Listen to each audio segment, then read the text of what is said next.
My name is Daniel, and I'm from a small village in southeastern Nigeria, a place where the Niger River cradles the land like a mother holding her child. Our village, Ogwugwu, is peaceful, known for its lush farmlands, sprawling mango trees, and the steady rhythm of life dictated by the rise and fall of the river. Life here is simple, and stories, both old and new, are woven into the fabric of our everyday lives. I used to think these stories were just that, stories, until one fateful night I came face to face with the ghost of the river.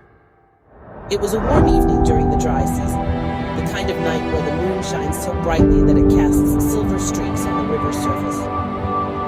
I had been staying with my uncle Pa Ease for the past few weeks to help him on his farm. He was aging, and I didn't mind taking a break from the city to lend a hand. One evening after dinner, my uncle leaned back in his wooden chair and lit his pipe.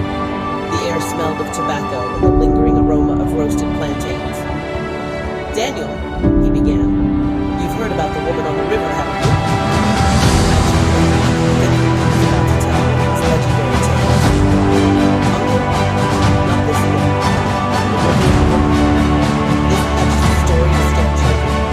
His eyes narrowed and his voice dropped. "It's no story. When you see her laugh, you'll regret it. She's almost there. Take a walk down the river." I shrugged it off. Later that night,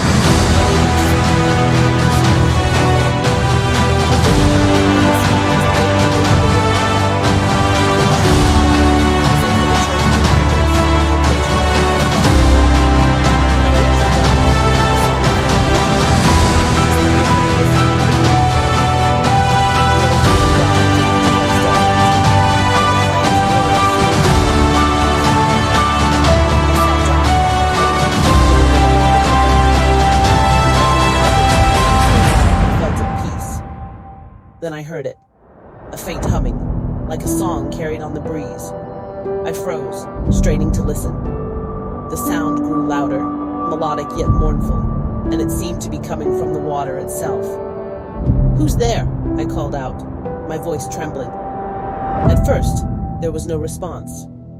Then from the corner of my eye, I saw her. She was standing on the far side of the riverbank, her figure shrouded in white. Her hair was long, cascading down her back, and her arms were outstretched as if beckoning me. My heart pounded. I wanted to run, but my legs refused to move. She began to walk across the water, her bare feet skimming the surface as if it were solid ground. As she drew closer, I noticed her face. It was beautiful, yet haunting. Her eyes filled with an unspeakable sadness. "Why are you here?" she asked, her voice soft but echoing as though it came from all around me. I was curious," I stammered. She tilted her head, studying me. "Do you know what happened here?" I shook my head, unable to speak. "This was my home," she said, gesturing toward the river. "I was once like you, young, curious, full of life. But they took it all away." She began to recount her story, her voice heavy with sorrow. Her name was Adana, and she had lived in Ogwugwu many years ago. She was betrothed to a wealthy chief who lived in the village, a match arranged by her family. But Adana loved another, a fisherman named Mbale, who often sang to her of his career as he cast his nets. One night, as she and Adana were to escape, Mbale stood in his high ground. Enraged, he gathered his men and pushed them out of the river. Mbale was beaten and left for dead. Adana was dropped into the river. When she resisted, they took her away. Her body was never found.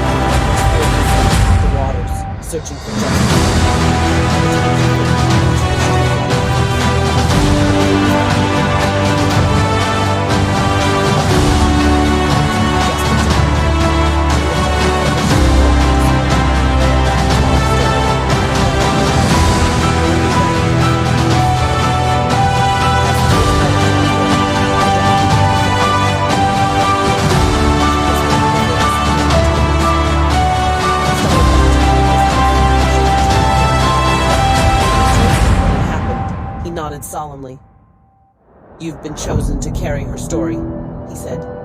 Do not take it lightly.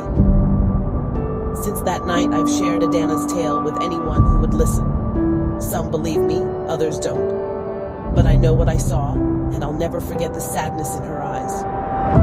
The river still holds her spirit, and on moonlit nights, if you listen closely, you might hear her song.